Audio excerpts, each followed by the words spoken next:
Good morning. Good morning. Welcome back. It's Tisha, and we're here for another Sister Wives Season 3 review/recap.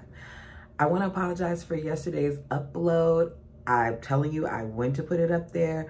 I left. I thought I was good to go, and it had 35% progress for like 4 hours. So I said, you know what?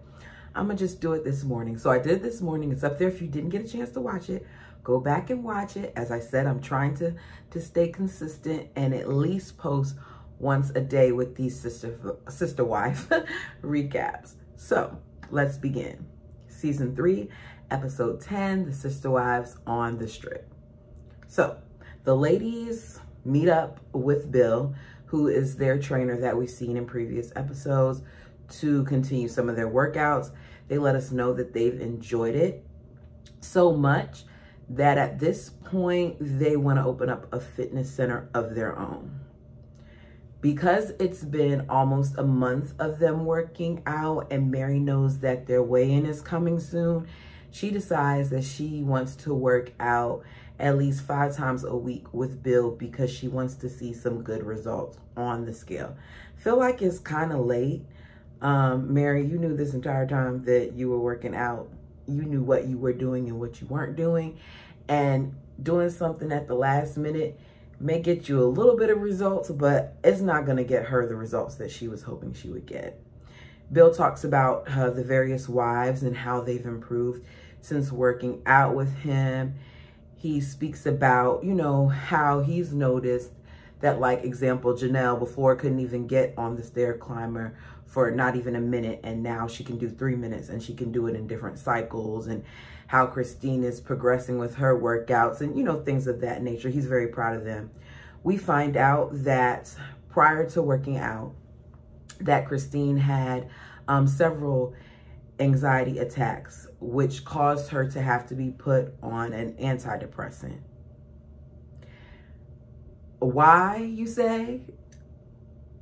She's saying that it has to do with a lot of things, but it mainly sounds like because of Cody scaring her, stressing her out with the whole going public and this move, and the addition of Robin shifted her world and made her have to be on medication. We got to remember that Christine was super pregnant when Cody decided that he was going to court Robin. I'm sure that there were times and there were periods in all of that where she felt like he didn't have her back, because she said it. According to her, to Christine, the addition of Robin rocked the boat, and she had to go on an antidepressant and an anti-anxiety pill. She said she felt stressed, as well as the baby blues, which I'm wondering if the baby blues for her is what would be considered postpartum, but she didn't use the word postpartum. She said the baby blues. And that exercise for her has been an outlet.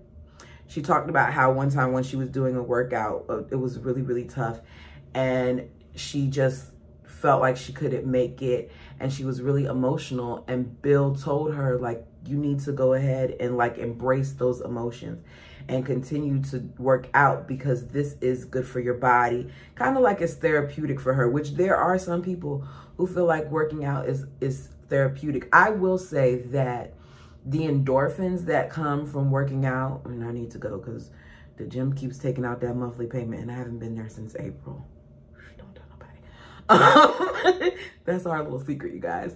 But that they do help with, you know, your stress levels and all of that. So she said that because of working out and because of how she's feeling and all of that, she's been able to reduce her medication. And you can tell while she's telling this story that she feels great about it. I see Robin while she's talking, and I can't help but wonder, because Cody wasn't in this portion of her confession, can't help but wonder if Robin goes back and says some of these things to Cody. Because I noticed that Christine tends to speak from a very truthful place, and she doesn't mince her words the way some of the other wives do. So a lot of times Christine comes off as extremely vocal, Even if she's saying things that the other wives are thinking, she says it. Cody lets us know that not only did he meet Bill, but he likes him, and that Bill is like another brother. So as a result, they decided that they want to look into this fitness business together, because Bill also has a desire to own a fitness center. So Bill brings in an investor to them. So they'll have the investor that they need to buy the equipment and all those things. They'll have the trainer that they need in Bill, and then they'll have the facility, which is, I guess, the portion that they plan on bringing. I don't remember what happened, because I don't think that this ever happened. Guess we'll see later on, you know, why it didn't work out. But we know that the family business didn't end up being a gym. I think it was that Sister Wives Closet thing that still the website is down for. Robin mentions how the investors didn't even blink at the fact that they're polygamous. Why would they? Most people don't care about that. Most people do not care about what your personal beliefs are when it comes to money. It's not like you're building a church or some type of building that talks about your doctrine or whatever like that. It's a gym. Money talks, not whatever you thinking. I feel like they look at everything from this standpoint that they're polygamous. And how many people are walking around asking what your relationship status is? Think about my coworkers who I've been at my job that I'm at now for 10 years.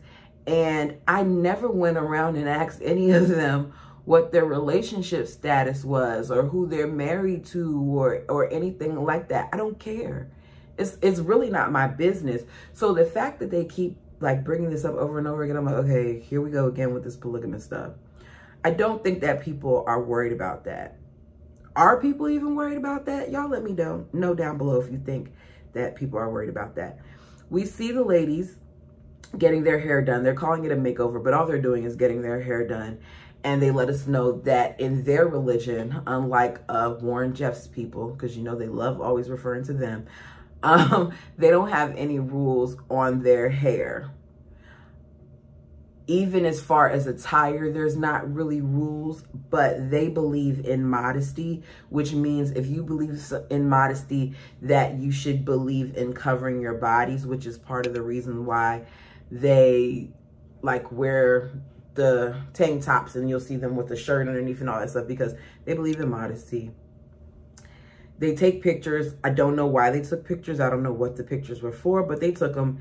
And they talk about things that they expect in their kids. Basically, we know that they don't want the kids to have earrings or piercings until they're 18, and they want them to be dressed modestly.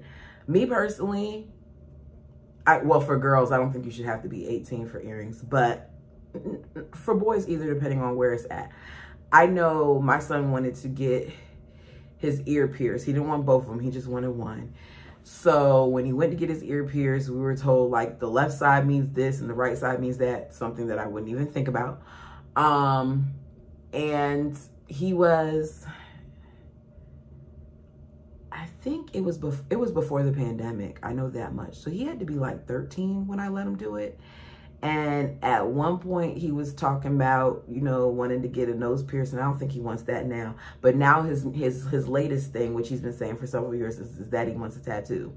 And I am like Janelle in that when you turn 18, you can get a tattoo. I'm going to add 18 and graduated though, because I feel like that matters. Just me personally. The ladies are getting ready for a night out.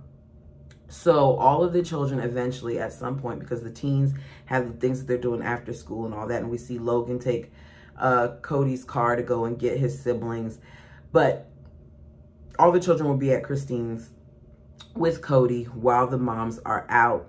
We see the different wives letting know Cody the things that they do in regards to their children. For an example, Robin lets us know that Dayton struggles with focusing. So the entire time while he does his homework, she sits with him.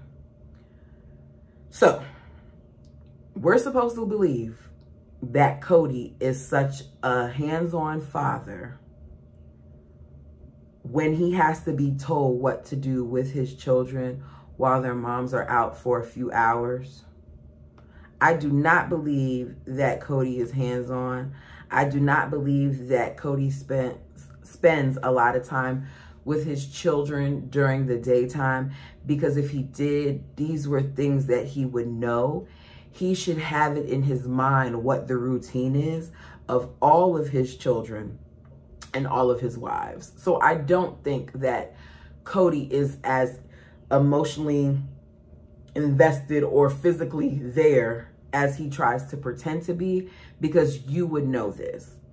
Janelle says that whenever it's time for him to watch all the kids, he gets this look in his eyes. And Mary said it's called a deer in headlights.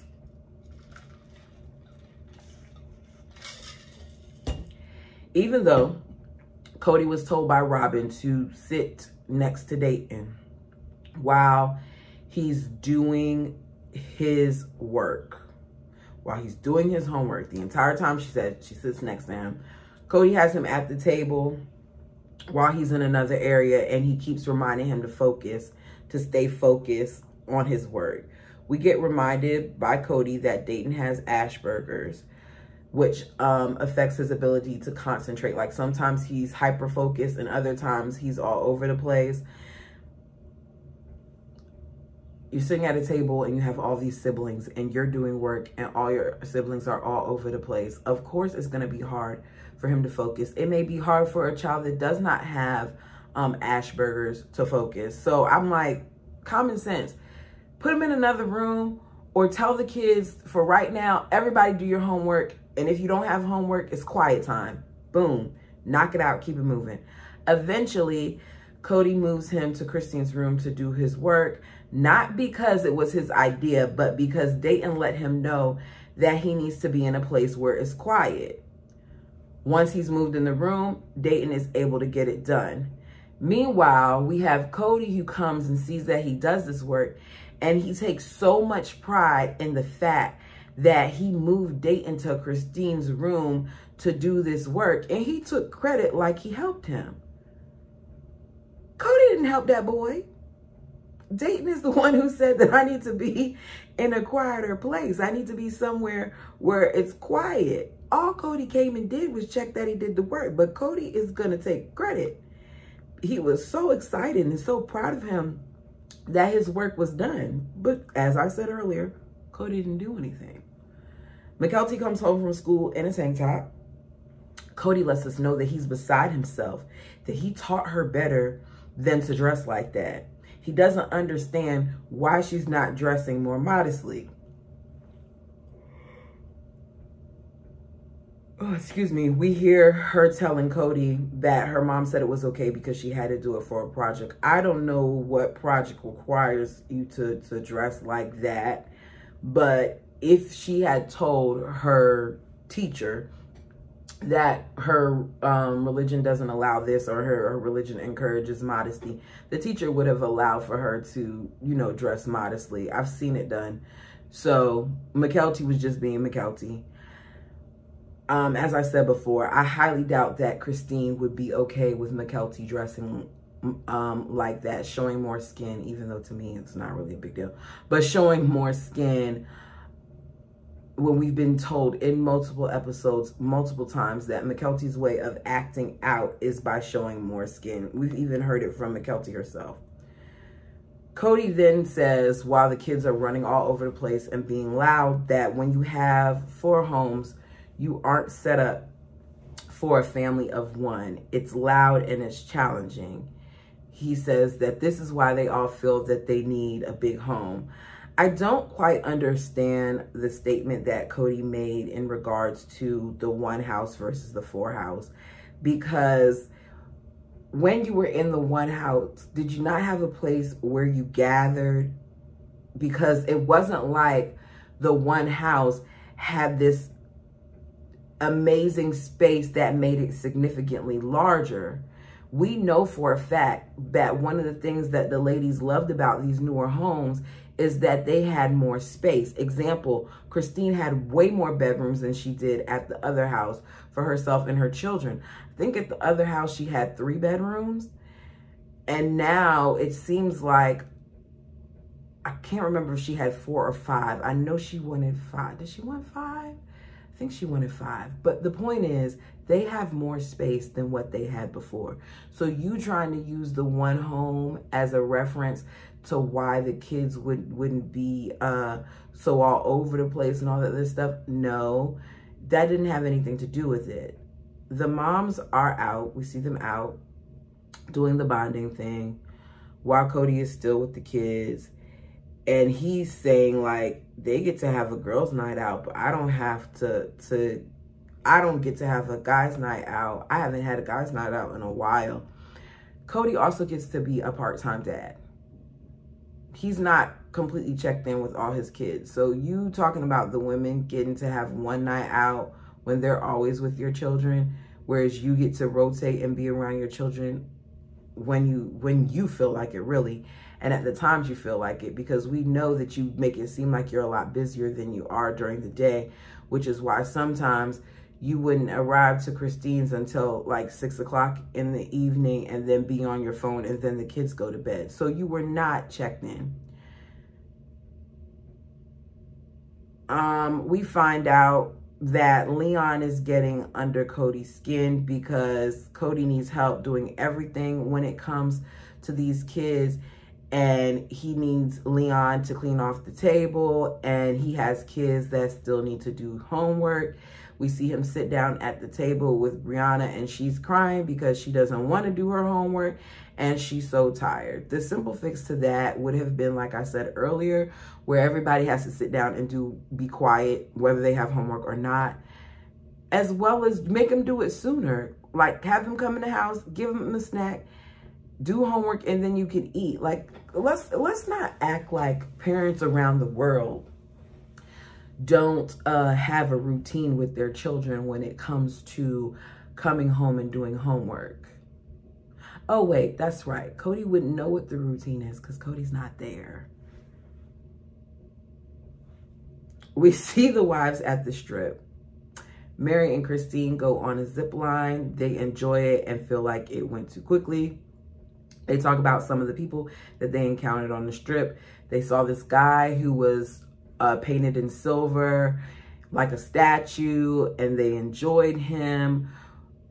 Where they found the monster guy that was following them. I can't remember if it's a character from Star Wars or something like that, but he was dressed like a character, and it was making Robin feel uncomfortable. And at some point when Robin was looking at the statue guy, he tapped her on the shoulder and scared her. You're not supposed to scare a pregnant woman. Even though I don't like Robin. Don't scare the pregnant women, people.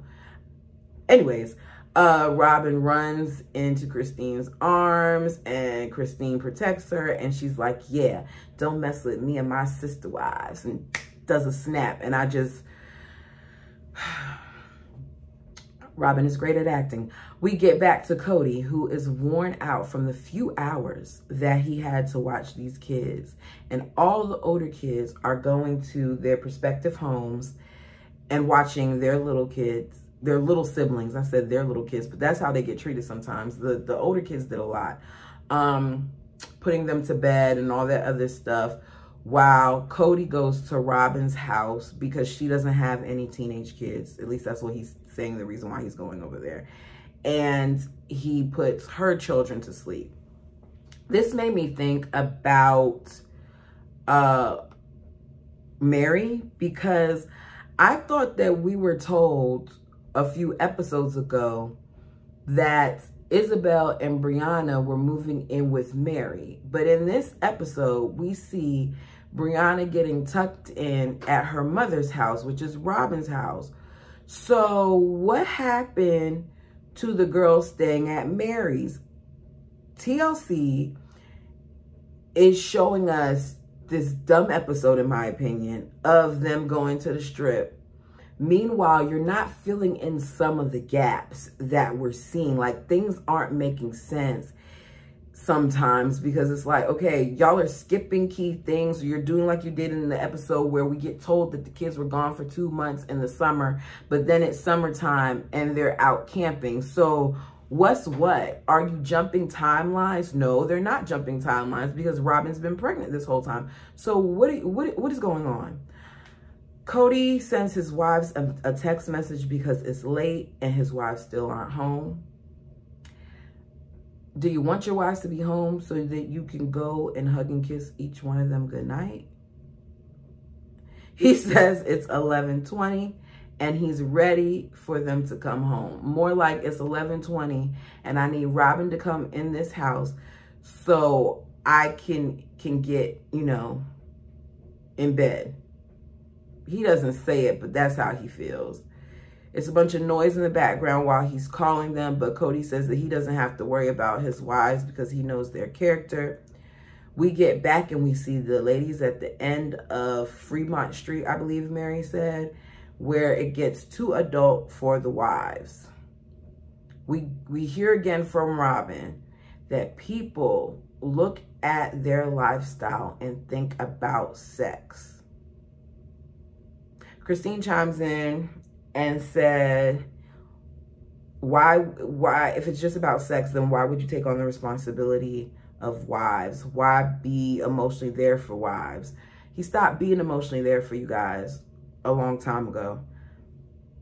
When I keep hearing Robin talk about sex, I wonder if maybe I'm not like most people, because the last thing that I think about when it comes to their lifestyle is sex. I don't think it's about sex. I think it's about procreation. I think it's about building large families so that you have more people in society and you have more people that eventually will make it into the celestial kingdom that you guys talk about. I don't think it has anything to do with sex. Maybe in terms of for procreation, but when I see Cody with y'all, I'm not thinking, oh, this man is just, you know, out here doing it to a whole bunch of women. That's not what I'm thinking. Those aren't my initial thoughts. So is Robin right? Is this something that society often thinks about when we see them? Because I don't understand why Robin keeps bringing up sex. It seems like Robin is more focused about the sexual aspect of it than we are. We don't care. I didn't even think about y'all having sex. Only reason why I know you did have sex was because Robin's pregnant. Think about it. We didn't know what was going on. We didn't find out till years later that Christine and Cody only had sex a few times a year. And that was when she was getting ready to leave. So we weren't thinking about that. We didn't know about all the problems that Cody and Mary were having until it got bad. So no, that's not what we're thinking about. Not at all. Let me know in the comments what y'all think. The ladies feel bad about seeing these girls dancing on the bars in their panties and their bras. I can see why they would feel bad about that, because you never know someone's situation, especially now with trafficking and all those things. You don't know if these young ladies were forced to do this, or if this was something they choose, or if this was just a last resort. So I can understand why Mary would feel that way. After they get to Fremont Street, they want to end the night. So they do. It's the next day. We see the ladies back with Bill because they're there for their weigh-ins. We hear about how things are improving with them as far as their endurance and their abilities and their fatigue. And Robin says that they look smaller. And although Robin says that in this month time that they look smaller, we find out that the most anyone lost was 3 pounds in a month. I'm no fitness expert. I can only speak for my body. I know when I eat properly, like I'm supposed to, that I can lose at least 2 pounds in a week. So, and even I've done more than that when I exercised as well as ate like I was supposed to. So, Bill, hearing these results, feels like that there's a bigger issue, that a lot of it has to do with stress. He gives them a pep talk about that. He also talks to them about how when you lose weight drastically, that you put it back on even faster and then some. That is true. I've done some diets where keto. I tried keto before. Oh, the results were like boom, boom, boom, boom, boom. And I did a moderated version of keto. I think I'm giving too much details. Y'all aren't here for that. Anyways, the point is he's right about the weight when you lose it too drastically, how it comes back on quickly. So he's encouraging them all these things. He looks at Mary while he's talking about the whole stress and trying to alleviate stress. And Mary lets us know as she's crying that she's very stressed. She's stressed about the move.